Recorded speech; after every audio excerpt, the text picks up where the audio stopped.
જૈનોના પવિત્ર મહાપર્વ એવા પર્યુષણ નિમિત્તે ભગવાન શ્રી મહાવીરનું જન્મ વાચન કરાયું। જૈનોના પવિત્ર તહેવાર એવા પર્વાધિરાજ પર્યુષણ મહાપર્વ ભાવભેર ઉજવાઈ રહ્યું છે। ત્યારે આજે પર્યુષણ પર્વના 5મા દિવસે ભાવનગરના શહેરના વિવિધ ઉપાશ્રયોમાં સાધુ ભગવંતો દ્વારા મહાવીર સ્વામીનું જન્મ વાચન કરવામાં આવ્યું હતું। જૈન ધર્મ સ્થાનકોમાં 24મા તીર્થકર પ્રભુ મહાવીર સ્વામીની માતા ત્રિશલાજીને જ્યારે મહાવીર સ્વામી તેમના ગર્ભમાં હતા ત્યારે 14 મહાસપ્ન આવ્યા હતા અને ત્યારબાદ મહાવીર સ્વામી ભગવાનનો જન્મ થયો હતો। ત્યારે આજે પર્યુષણના 5મા દિવસે ભગવાન મહાવીર સ્વામીના જીવનના પ્રેરક પ્રસંગોનું વર્ણન કરવામાં આવે છે અને જન્મ વાચન કરવામાં આવે છે। આજરોજ પર્યુષણ મહાપર્વના 5મા દિવસે દરેક ઉપાશ્રયોમાં ભગવાન શ્રી મહાવીર સ્વામીના જન્મનું વાચન કરવામાં આવ્યું હતું અને ભગવાન મહાવીરના ઘોડિયા પારાને આદેશ પણ આપવામાં આવ્યો હતો।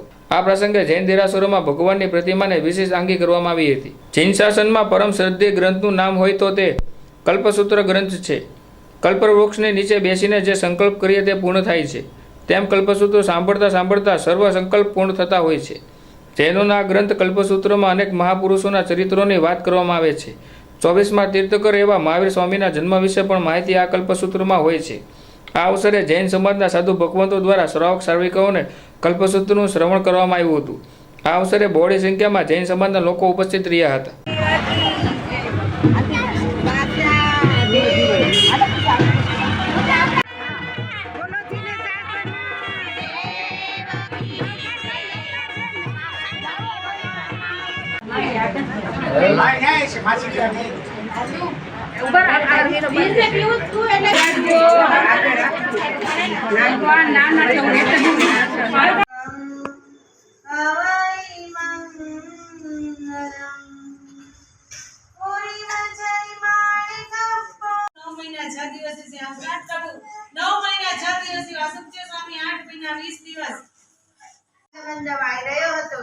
ધરતી સર્વ પ્રકારના ધન ધાન્યથી ભરપૂર બની હતી। સુકાળ આરોગ્ય વગેરે અનુકૂળ શાંત હતી।